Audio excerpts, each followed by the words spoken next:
후보가 오늘 대선 출마 선언을 했습니다. 통합정부 구성을 내걸었는데요. 여러 정파와 인물을 아우르는 최고 조종자로서 나라를 안정시키고 국민을 편안하게 해드리겠다. 이렇게 밝혔습니다. 자, 김종인 전 대표 직접 연결해서 자세한 이야기 들어보겠습니다. 여보세요. 예, 안녕하세요. 예, 안녕하세요, 대표님. 자, 대표님께서 통합정부 구상을 내놓으셨는데요. 이 좀 구체적으로 설명 좀 부탁드릴게요. 어떤 개념입니까, 통합정부는? 지금 우리 소위 정치 상황을 보고 같으면 어떤 정당도 독자적으로는 정부를 갖다가 구성해 가지고서 제대로 일을 할 수 없는 그런 상황이라고 봐요. 예. 그래서 잘 아시겠습니다만은 40석 가진 정당, 33석 가진 정당, 90몇 석 가진 정당, 110여 석 가진 정당 이런 정당들 아니에요. 예. 그러니까 지금 또 우리가 당면하고 태어나는 굉장히 엄청난단 말이에요. 네. 안보도 위기에 있고 경제도 위기에 있고 사회는 균열이 돼 있고 이런 것들을 갖다가 다 제대로 조정을 하고 특히 이번 선거는 5월 9일 날 당선과 동시에 10일서부터 정부를 끌고 가야 할 그런 정부란 말이에요. 예. 그렇다 할 것 같으면 어느 독자적인 정당이 사실은 정부 수립 자체가 힘들지 않겠나 이렇게 봅니다, 저는. 예. 그래요. 그렇기 때문에 네. 통합 정부를 하겠다는 이런 생각을 갖지 않고서는 네. 나라의 절반 문제를 해결할 수 없다고 생각하니까 이런 통합정부로 들고 나간 겁니다. 자, 그럼 대표님께서 구상하시는 통합정부라는 게 이제 우리가 흔히 이야기하는 연립정부 이렇게 이해를 해도 되는 겁니까? 경우에 따라서는 말로는 그렇게 생각할 수도 있죠. 예. 근데 이제 보면은 이 통합이라는 것이 아무리 연립정부라 할지라도 서로 모든 것에 소위 의견 일치를 봐가지고서 네. 협의를 잘해서 끌고 가는 정부를 갖다 통합정부라고 이렇게 명칭하면 됩니다. 네, 지금 대표님께서는 더 구체적으로 180석을 아우르는 통합정부를 만들겠다 이렇게 말씀을 하셨는데요. 자, 그러면 그 대부분의 정당이 여기에 참여를 해야 된다라는 그 이야기가 되는데 사전에 여러 번 만나 보셨잖아요. 이 이야기 나누셨을 것 같은데 반응은 어떻게 나왔습니까? 제가 보기에 구체적으로 사람들을 만나서 얘기를 해보진 않았어요. 제가 사람을 여럿을 만났습니다만은 네네. 그게 무슨 어떤 특정 목적을 가지고 만난 게 아니라 서로 만나보자 해서 만난 거기 때문에 예. 지금까지 그런 얘기를 구체적으로 해본 적이 없어요. 예. 며칠 전에 몇 사람이 모여가지고 다음 정부는 어떤 형태를 갖춰야 되느냐. 그러면은 지금 우리나라가 당면하고 있는 현실 문제가 어떻냐. 그러면 그 현실 문제를 잘 해결하려고 그럴 것 같으면은 무엇을 어떻게 해야 되느냐는 것을 논의를 해보면은 예. 결국 가서 우리 국론 분야를 갖다가 통합을 하고 네. 그리고 우리 경제의 어려움, 그다음에 안보의 어려움 이런 것을 갖다가 제대로 해결해서 방안을 마련하려고 그러고 방안을 마련해서 해결하려고 할 것 같으면은 반드시 180석 이상의 그는 네. 그러한 의석을 확보한 정부가 되지 않고서는 불가능하다 이렇게 얘기를 하는 겁니다. 예. 근데 지금 대표님께서 그런 구상을 갖고 만약에 그 대통령이 당선이 되셨다 하더라도 네. 정당이 여기에 흔쾌히 동의하면서 참여하지 않고서는 구상은 실현될 수 없는 것 아니겠습니까? 왜 실현될 수가 없겠어요? 이제 일단 대통령이 선출이 되면은 예. 국회가 그 대통령을 다시 그냥 보이콧하지 않는 이상은 새로운 정부의 탄생을 위해서 협력을 요청을 하면 거기에 협력에 저는 응하리라고 봅니다. 아, 협력에 응할 거다. 예. 예. 근데 지금 대표님께서 180석을 강조한 이유는 국회 선진화법 때문에 그 무엇 하나 처리하려고 해도 사실은 특정 당이 반대하면 어려운 이 현실을 고려해서 지금 180석을 말씀하신 거죠? 예, 그렇습니다. 그렇다면 국회 선진화법 개정 이야기도 함께 돼야 되지 않을까라는 생각이 좀 드는데요. 이 점은 어떻게 해보세요? 그거는 이제 통합정부가 돼가지고서 예. 그때 가서 이제 그런 논의를 해야만이 선진화법도 고칠 수가 있는 것이지. 예. 그것이 구성이 되지 않으면은 그런 시도를 시작조차 할 수가 없죠. 그래요. 네. 그러면 이 통합정부의 대상 내지 파트너에 문재인 후보 나아가서 더불어민주당은 배제되는 겁니까, 대표님? 저는 전혀 그렇지 않다고 봐요. 아, 그래요? 네. 왜냐하면 오늘 이 출마 선언을 하시면서 누가 들어도 문재인 후보를 겨냥한 발언을 여러 가지를 하셨는데 그 일관되게 부정적이어서 좀 질문을 드린 겁니다.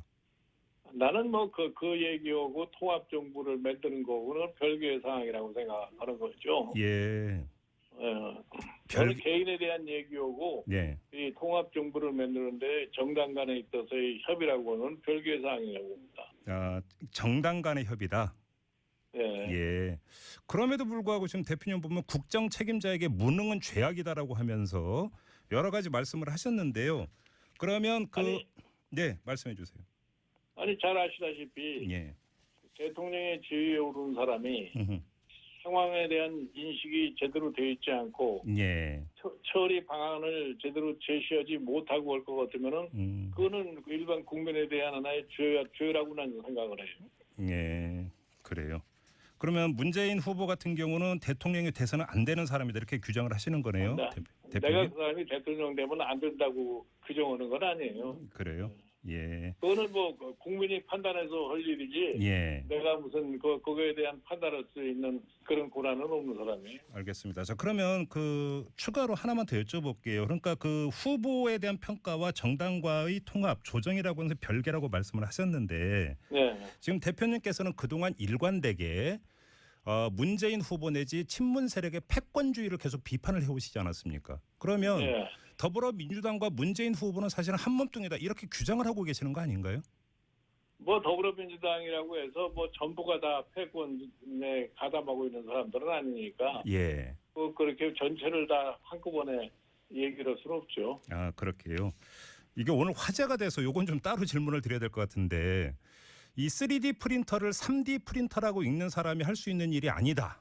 이건 잠깐 실수로 잘못 읽었다고 하기엔 너무도 심각한 결함이다. 이렇게 말씀하셨는데 이게 이렇게 심각한 문제인가요, 대표님? 그건 사실은 일반 상식에 속하는 거기 때문에 예. 그게 뭐 단순한 실수라고 실수다 이렇게 변론할 수가 없죠. 예. 왜냐하면 저는 대표님이 이 말씀을 들으면서 당장 떠오른 용어가 하나 있는데 이 3D 말고 우리가 이제 흔히 3D 업종이라고 부르는 거 있지 않습니까? 그러면 그것도 그 3D 업종이라고 부르면 잘못된 건가요, 대표님? 원래 3D 업종이라는 건 이미 다 뭐가 3D 업종이라는 게 다 알려져 있는 사실이잖아요. 예. 아, 그래요. 알겠습니다. 그리고 그 안철수 후보를 말씀을 하신 것 같은데 또 다른 후보라고 말씀하시면서 어떻게 집권할지도 모르면서 여하튼 혼자서 해보겠다고 한다 이렇게 비판하셨습니다. 어떤 취지로 읽어야 될까요, 대표님의 이런 말씀을? 그건 뭐 제가 설명을 해드릴게요. 예. 지금 사실 안철수 후보는 정확하게 의석이 39석밖에 안 되는 후보예요. 네. 그 39석밖에 안 되는 후보가 대통령이 된다고 그래서 혼자서 자강론을 주장하면서 한다는 것이 다른 사람에게 비치는 것이 어떻게 보이냐면은 과연 무엇을 하려고 그런 얘기를 하는 것인지 그게 잘 납득이 안 되는 거 아니에요? 예. 그러니까 솔직하게 얘기해서 39석밖에 안 되는 대통령이 되면은 내가 정부를 정상적으로 운영하기 위해서 솔직하게 다른 정파들하고 이렇게 통합된 정부 형태를 취해야 되겠다 하는 것이 저는 그런 생각을 갖는 것이 정부 국민에게 대해서 솔직한 거라고 생각을 해요. 예. 근데 그런 말은 전혀 언급이 없이 무조건 자강론만 주장하니까 뭐를 어떻게 하겠다는 것에 대한 인식을 할 수가 없어요. 예. 그러면 안철수 후보가 지금이라도 솔직하게 만약에 집권을 한다면 통합의 어떤 그 국정을 펴겠다고 구체적으로 청사진을 내놔야 된다 이런 주문이신가요, 대표님? 나는 솔직히 얘기해서 대통령 후보 지금 현재 대통령 후보 된 사람이 안철수 후보뿐이 아니라 모두가 다 문재인 후보까지 포함을 해가지고서 독자적으로 정부를 갖다가 구성할 수 있는 그런 상태에 있지는 않기 때문에 국민에게 사전적으로 솔직하게 얘기를 갖다 하는 것이 나는 정지가 크다고 봐요. 알겠습니다. 일각에서 아마 이런 말씀 많이 들으셨을 것 같은데 일각에서는 대표님이 그럼에도 불구하고 막판에 가서 안철수 후보를 지지하면서 킹메이커로 가는 것 아니냐 이런 전망을 하던데 이건 억측입니까? 괜히 쓸데없이 그런 말을 좀 하시는 분들이 계시는데 제가 누누이 얘기를 했습니다만은 나는 이제 킹메이커 노릇은 안 한다고 얘기를 하지 않았습니까? 제가 그 말은 꼭 지킬 거예요. 아, 그래요.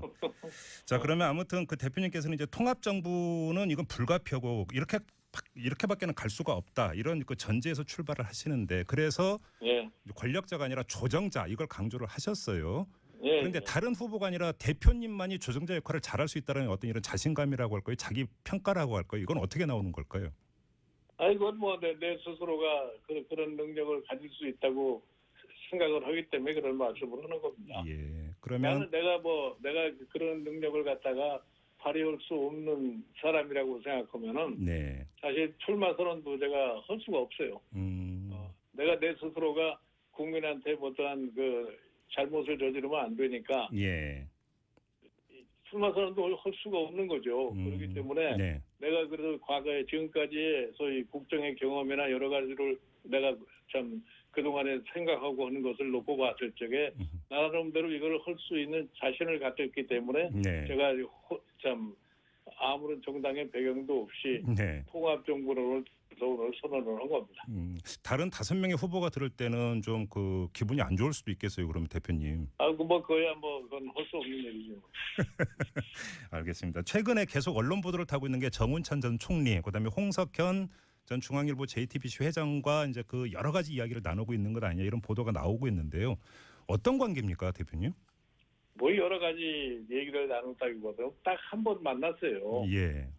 한 번 만나서 조금 전에 말씀드린 것처럼 우리나라의 지금 현상에 대한 논의를 하면서 네. 지금 우리 정치 문제, 뭐 안보 문제 이런 등등 여러 가지 우리 당면한 아주 심각한 문제들을 하면서 다음 정부는 어떻게 돼야 되만이 제대로 이 문제를 풀어나갈 수 있겠느냐 하는 측면에서 그 통합정부라고 하는 것이 절대적으로 필요하다는 이러한 인식만을 같이 했던 뿐이에요. 그 이외에는 예. 아무것도 없습니다. 자, 예. 그러면 우리 세 사람 중에서 누가 대통령에 출마하는 게 좋으냐 뭐 이런 구체적인 얘기는 전혀 없었습니까? 예, 그런 얘기는 전혀 한 적이 없어요. 아, 그래요? 예, 정운찬 전 총리께서 말씀하신 내용이 좀 약간 결이 다를 것 같아서 다시 확인 질문 그게 드리는 우리 정운찬 총리께서 조금 말이 좀 빗나가지 않았나 이렇게 생각을 해요. 아, 그러면 그 세 분이 모여서 그런 얘기는 절대 나눈 적이 없다라는 말씀이세요? 그건 나눈 적이 없습니다. 예. 예. 세간의 관심사 가운데 그 하나가 이 홍석현 전 회장의 구상이어서 좀 다시 여쭤보는데 홍석현 전 회장의 구상은 어떻게 읽으셨어요, 그러면? 저는 뭐 딴 사람들이 오해하는 식으로 홍석현 회장의 무슨 정치적인 뭐 욕망이 있을 거다 예. 그렇게 생각하지 않습니다. 아, 대통령 뜻을 갖고 있는 게 아니다 이렇게 보시는 거예요? 저는 그렇게 생각하지 않아요. 아, 혹시 그렇게 보시는 이유를 좀 여쭤봐도 될까요? 아니 뭐 사람마다 개인적인 상황이 다 있고 한데 네. 그분이 무슨 정치권에 지금 몸담았던 사람도 아니고 예. 뭐 갑자기 언론사 사주로 계시다가 이제 그만뒀는데 네네. 뭐 그런 뜻을 갖다가 금방 내세운다고 그러고 난 합리적이지도 않잖아요. 아, 그렇게. 네. 일각에서는 그래서 뭐 이 총리를 지금 그 바라고 있는 게 아니냐 이런 이야기도 했던데 그건 어떻게 보세요? 아니 그건 전부 그 말하기 좋아하는 사람들 얘기지. 예? 아, 그것도 억측입니까? 그 내가 보기에 그것도 억측이라고 봐요. 예, 알겠습니다. 그러면 자 이제 그 대선이 5월 9일이 되면 결과가 나오게 되는데요. 물론 그 대표님께서는 대선 출마 선언을 오늘 하셨는데 이런 질문들에서 대단히 이게 결례일지도 모르겠으나 네. 만약에 다른 분이 대통령에 당선이 돼서 대표님께 만약에 총리를 제안하신다. 그럼 어떻게 하시겠습니까? 제가 무슨 지금 그런 생각은 지금 해본 적도 없고 예. 그런 것이 가능하다고 생각하지도 않기 때문에 네네. 뭐 그런 것에 대한 저는 신경 쓰지 않습니다. 아, 그래요. 자, 그러면 이건 그 지금 대표님이 이제 무소속 출마시잖아요. 예, 자, 무소속 출마에도 불구하고 이 대선 승리를 이끌어낼 수 있는 비결이라고 할까요? 전략이라고 할까요? 내지 계산이라고 할까요? 그건 어떤 건가요? 그거는 제가 이제 현 상황에 대한 인식을 바탕으로 해가지고서 네네. 일반 국민에게 저의 뜻을 알리고 예. 예를 들어서 국민이 그걸 받아들이면은 될 수 있는 거고 받아들이지 않으면은 안 되는 거고 그런 거라고 봐요. 예. 혹시 그러면 중간 단계에서의 그 이제 여론조사가 계속 나오게 되니까 그 추이를 보면서 중간 단계에서 그러니까 자체 평가를 할 계획도 갖고 계세요? 그러면? 아니 그러니까 사람이 뭐 합리적으로 생각을 해야 되는 거기 때문에 예. 내가 이제 흐름에 따라서 나름대로의 판단을 할 수 있다고 생각을 해요.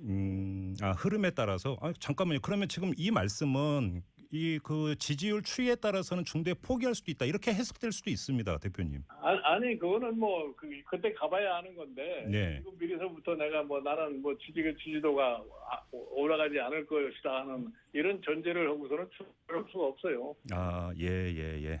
아무튼 근데 최근에 지지율 추이는 계속 그러니까 보고 계시죠, 대표님? 네, 제가 뭐 지금 뭐 오늘 처음으로 출마 선언을 했기 때문에 예. 앞으로는 추이를 갖다가 좀 냉정하게 관찰해 보려고 그래요. 그러면 그러니까 지금 단계에서는 이제 다른 주자의 지지율 추이만 여쭐 수밖에 없는데 문재인 대세로는 어떻게 평가하세요? 글쎄요, 나는 뭐 선거에서 대세론을 주장하는 건 너무 성급한 거 아닌가 이렇게 생각을 합니다. 예. 그러면 그 또 지지율 추이 가운데 하나가 안철수 후보의 지지율이 계속 상승세에 있다라고 하는 여론조사가 계속 나오고 있지 않습니까? 이건 어떻게 읽으세요? 지난 며칠 사이에 뭐 그런 현상이 보이는 것 같은데, 네. 뭐 그동안에 저희 지지율이 상당히 변화가 왔기 때문에 예. 또 한 번의 변화가 올 수 있다고 우리가 상상을 한번 해보면 되지 않겠어요? 그 또 한 번의 변화의 기폭제가 바로 대표님이십니까, 그러면? 그걸 보고 봐야죠. 제가 뭐 혼자서. 알겠습니다. 아무튼 무소속임에도 불구하고 주변에서 이제 여러분이 도와드려야 되는 것 아니겠습니까? 뭐 지금 네. 더불어민주당 안에서 비문 의원들의 탈당 이야기가 계속 끊이지 않는데 혹시 그 대표님을 찾아와서 함께하겠다 이런 의원들이 계시나요? 저는 아직 뭐 누구도 만나서 뭐 어떻게 생각하고 있느냐는 것에 대해서 네. 의논을 해본 사람도 없어요. 예, 그래요. 그 얼마 전에 탈당한 최명길 의원의 경우는요. 아니, 최명길 의원께서는 최명길 의원 나름대로의 본인 스스로의 판단에 의해서 결정을 한 거고, 예. 그거 뭐 그 이외의 분들이야 뭐 각자 정치적인 입지를 갖다가 스스로 결정할 수밖에 없는 거기 때문에 예. 그 의원 개개인들의 판단에 맡기는 거지 그걸 누가 옆에서 뭐라고 얘기를 할 수 없는 거 아니겠어요? 그 지금 언론 보도를 기준으로 말씀을 드리면 대표님하고 가까웠던 의원 가운데 한 분으로 분류되는 이현주 의원 같은 경우는 내일 더민주를 탈당하는데 대표님 곁으로가 아니라 국민의당으로 간다고 하거든요. 소식 들으셨죠? 뭐 오늘 내가 뭐 언론에 그렇게 났다는 얘기는 들었는데, 예. 어떠세요? 뭐 본인이 뭐 그렇게 하면 가고 그런 것이 내가 뭐 어떻다고 판단할 필요는 없죠. 대표님 솔직히 좀 섭섭하지 않으세요? 아이 천만에.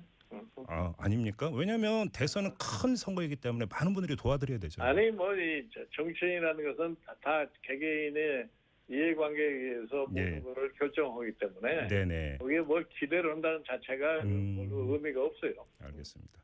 아무튼 이제 그 대선 이제 그 출마 선언을 하셨고 국민 앞에 그러니까 김종인표 컨텐츠는 이런 거다 이제 그 이제 내놓으셔야 되는데 그 핵심 가운데 하나가 이제 경제 민주화 일반적으로 이렇게 꼽지 않습니까? 근데 예. 얼마 전에 이제 더문캠에 영입된 김상조 한성대 교수 같은 경우는 경제 민주화는 김종인 전 대표의 전유물이 아니다 이런 취지로 주장을 했거든요. 어떻게 받아들이세요? 아니 내가 전유물이라고 주장한 적이 한 번도 없어요. 예, 물론 이런 표현은 안 썼습니다. 그냥 예. 아니 그 사람들이 뭐 그걸 갖다가 이제 내가 나오니까 그런 사람 하나 불러다가 또 이제 그런 식으로 표현을 하게 했는데, 네네. 사실은 경제민주화라고 하는 우리 헌법의 119조 2항이라고 하는 것은 내가 헌법특위위원회 경제분과의 위원장하면서 만들어 놓은 거고, 예. 경제민주화라는 것은 말만 경제민주화 한다고요? 아무 의미가 없어요. 실질적으로 경제민주화를 할 수 있는 제반 조치를 갖다가 취할 수 있는 능력이 있는 지도자냐 아니냐 거기에 달려있는 거라고요. 예. 그러니까 지금 사실은 이 경제민주화라는 말을 안 해도 네. 경제민주화라고에 거의 가까운 조치를 취한 나라들도 많이 있어요. 예. 그런 나라들은 오히려 경제 구조가 잘 되고 경제가 다 정상적으로 돌아가는 나라들이라고요. 예. 그러니까 무슨 뭐 경제 민주화라고 갖다가 할 의지가 없는 사람들이 자꾸 그런 식의 변명을 하는 거예요. 나는 내가 한 번도 경제 민주화가 나의 전유물이라고 얘기한 적이 없어요. 예. 그러면 그 2월 국회에서 사실은 이제 그 상법 개정안 이게 이제 처리가 불발이 됐는데 그럼 이게 뭐 특정 정당의 반대 이런 걸 떠나서 그 국회 그 정당들의 전반적으로 의지 부족이었다 이렇게 평가하시는 겁니까? 난 뭐 우리 국회가 네. 사실은 대통령을 탄핵은 할 수 있는 국회인데, 네. 이 탄핵을 하게 된 기본적인 배경에 깔려 있는 문제를 처리하자고 하는 데는 굉장히 미온적이에요. 아, 예. 그러니까 우리의 재계 그 경제 세력의 영향력이 워낙 강해서 그런지 모르지만 네네. 참 개혁을 부르짖는 모든 정당들이 그 문제에 대해서는 굉장히 인색하지 않나 이렇게 생각을 해요. 아, 별로 의지가 없다라는 그 평가시네요. 그러면 네. 알겠습니다. 자, 말씀 여기까지 드려야 될 것 같네요. 자, 오늘 말씀 잘 들었습니다. 고맙습니다, 대표님. 네, 고맙습니다. 네. 다양론을 주장하면서 한다는 것이 다른 사람에게 비치는 것이 어떻게 보이냐면은 과연 무엇을 하려고 그런 얘기를 하는 것인지 예. 그게 잘 납득이 안 되는 거 아니에요? 예. 그러니까 솔직하게 얘기해서 39석밖에 안 되는 대통령이 되면은 음흠. 내가 정부를 정상적으로 운영하기 위해서 솔직하게 다른 정파들하고 이렇게 통합된 정부 형태를 취해야 되겠다 하는 것이 저는 그런 생각을 갖는 것이 정부 국민에게 대해서 솔직한 거라고 생각을 해요. 예. 근데 그런 말은 전혀 언급이 없이 예. 무조건 자강론만 주장하니까 음흠. 뭐를 어떻게 하겠다는 것에 대한 예. 인식을 할 수가 없어요. 예. 그러면 안철수 후보가 지금이라도 솔직하게 만약에 집권을 한다면 통합의 어떤 그 국정을 펴겠다고 구체적으로 청사진을 내놔야 된다 이런 주문이신가요, 대표님? 나는 솔직히 얘기해서 대통령 후보 지금 현재 대통령 후보 된 사람이 안철수 후보뿐이 아니라 예. 모두가 다 문재인 후보까지 포함을 해가지고서 예. 독자적으로 정부를 갖다가 구성할 수 있는 그런 상태에 있지는 않기 때문에 예. 국민에게 사전적으로 솔직하게 얘기를 갖다 하는 것이 나는 정지가 하다고 봐요. 알겠습니다. 일각에서 아마 이런 그 말씀 많이 들으셨을 것 같은데 일각에서는 그 대표님이 그럼에도 불구하고 막판에 가서 안철수 후보를 지지하면서 킹메이커로 가는 것 아니냐 이런 전망을 하던데 이건 아니 이거 억측입니까?